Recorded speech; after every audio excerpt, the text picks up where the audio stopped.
আজকে রাতে আমি গিয়েছিলাম মেলা দেখতে, আর সেখানে গিয়ে আমার সাথে কি কি হলো সেটা দেখতে হলে ভিডিওটা শেষ পর্যন্ত দেখো। তো আজকে আমি আর সাথে 3 জন দাদা মিলে রাতে চলে এলাম মেলা দেখতে। তো এই যে দেখতে পাচ্ছ মেলা তলার ভিড়, যেটা খুব একটা ছিল না, আর ওইদিকে হচ্ছে অনুষ্ঠান, সে সব কিছু তোমাদেরকে দেখাবো, মেলাটাও তোমাদেরকে একটু ঘুরে দেখাবো। কিন্তু তার আগে আমরা চলে এলাম ফুচকা স্টলে ফুচকা খেতে, আর এখানে বেয়ারের একটা এক্সট্রা ফুচকা দেওয়ার রিকোয়েস্টটা ফুচকা ম্যান রিজেক্ট করে দিল। আর একটা দাও কেন ফুচকা? আর ফুচকা হবে না। মেলা মানেই তো আনন্দের জোয়ার, চারিদিকে হাসি খুশি মুখ আর হইচই, ভাজা পাপড়, গরম জিলিপি, বাদাম ভাজা আর ফাস্ট ফুডের গন্ধে মেলার হাওয়া মোমো করছে। অনেক কিছুই তো বসেছে দেখছি, কিন্তু একটাও গেম বসে না। আমি চেষ্টা করছিলাম এই গাড়িগুলোতে চাপতে, আমি ছোট থেকে একবারও চাপি নাই এই রাইডগুলোতে, কিন্তু এটার মালিক তো বলছে হবে না।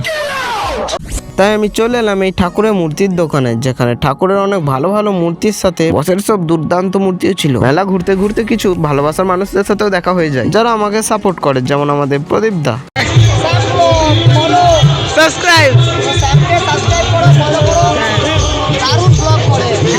তাই বলছি, তোমরা যারা আমাকে সাপোর্ট করো তাদেরকে অসংখ্য অসংখ্য ধন্যবাদ। এইভাবেই তোমরা আমার পাশে থেকো। এরপর তোমরা দেখতে পাচ্ছ এখানে হচ্ছে অনুষ্ঠান, খুব বেশি লোকজনের ভিড় তো দেখতে পাচ্ছি না, মনে হয় ঠান্ডার কারণে কেউ আসে নাই। অনুষ্ঠান তো দেখার আমার মন ছিল না, তাই আমি একটি লোকের সাহায্য করছিলাম।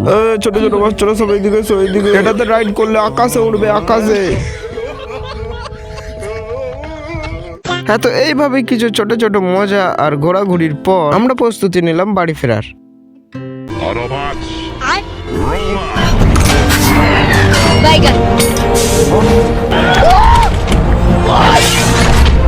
भाई यहाँ पे क्या हो रहा है? भाई यहाँ पे क्या हो रहा है भाई? তো তোমরা দেখতেই পেলে, এই ছিল আজকের ছোট্ট ব্লগ। তোমাদের পছন্দ হলে সাবস্ক্রাইব, ফলো, লাইক, শেয়ার করে পাশে থেকো।